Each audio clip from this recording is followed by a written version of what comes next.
জয় হিন্দ, বন্দে মাতরম। বন্ধুরা, আজকে খবরের চ্যানেলে দেখলাম যে রাজ্যের মাননীয় মুখ্যমন্ত্রী মহাশয় বলেছেন যে ওবিসি সংক্রান্ত যে ব্যাপার সেটা নিয়ে চিন্তার কোনো ব্যাপার নেই। তার কারণ হচ্ছে ওবিসির যে কেসটা সেটা বর্তমানে সুপ্রিম কোর্টে রয়েছে। কারণ আগের সরকার ওবিসির ব্যাপার নিয়ে সুপ্রিম কোর্টে গেছিল। বর্তমানে ওবিসি সংক্রান্ত যে ডিসিশন সেটা রাজ্যের ক্যাবিনেট একটা সঠিক সিদ্ধান্ত নিয়েছে। এবার যেটা হবে সেটা হচ্ছে রাজ্য সরকার সুপ্রিম কোর্টে যাবে এবং সেখানে যে কেসটা রয়েছে সেই কেসটা উইথড্র করবে।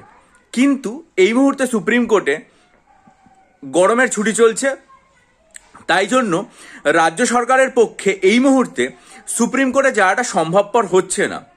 সম্ভবত জুলাই মাসের 8 তারিখের কথা মাননীয় মুখ্যমন্ত্রী মহাশয় বলেছেন যে সেদিনকে আমাদের সুপ্রিম কোর্ট চালু হবে গরমের ছুটির পরে, এবং রাজ্য সরকার তারপরেই যাবে সুপ্রিম কোর্টে। তারপর সেখান থেকে কেসটা তুলে নেবে এবং ওবিসি সংক্রান্ত ব্যাপার যেটা সেটা ঠিকঠাক হয়ে যাবে। তাহলে আর মুখ্যমন্ত্রী মহাশয় এটাও বলেছেন যে তারপরে পুলিশের যে 16,000 নিয়োগ রয়েছে সেই নিয়োগের প্রক্রিয়াটাও সুসম্পন্ন হবে। খুবই ভালো কথা।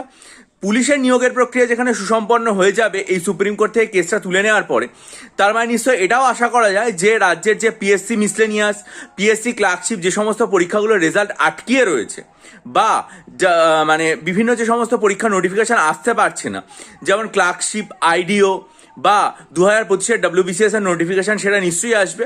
পরীক্ষার্থী ভাই বোনরা বারবার জানতে চান যেগুলো নোটিফিকেশান কখন আসবে।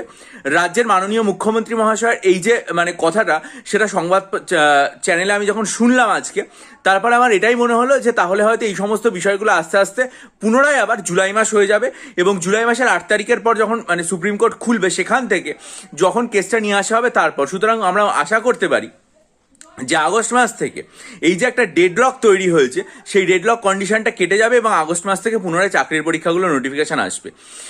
অন্তত মুখ্যমন্ত্রীর যে বক্তব্য আজকে আমি টিভি চ্যানেলে শুনলাম তার থেকে এইটুকুই আমার মনে হলো, তাই আপনাদের সামনে তথ্যটা রাখলাম। আপনারা যদি শুনে থাকেন এই বক্তব্য, তাহলে আপনাদের যা মতামত মনে হচ্ছে কি হতে পারে সেটাও অবশ্যই কমেন্ট সেকশনে দিয়ে রাখুন।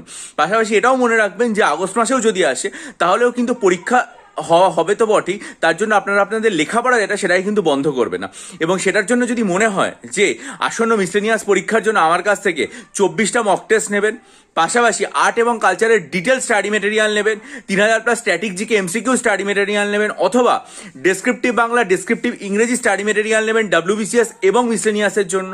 পাশাপাশি যদি এটাও মনে করে থাকেন যে আমার কাছ থেকে ডেসক্রিপটিভ অঙ্কের স্টাডি মেটেরিয়াল নেবেন বা WBCS এর জন্য সাইকোলজি অপশনাল স্টাডি মেটেরিয়াল নিয়ে প্রস্তুতি শুরু করবেন, তাহলে এখানে আমার যে ইমেল আইডি দেওয়া আছে সেটার মাধ্যমে আমার সাথে যোগাযোগ করুন। ভালো থাকুন, বিজয়ী হন, সফল হন।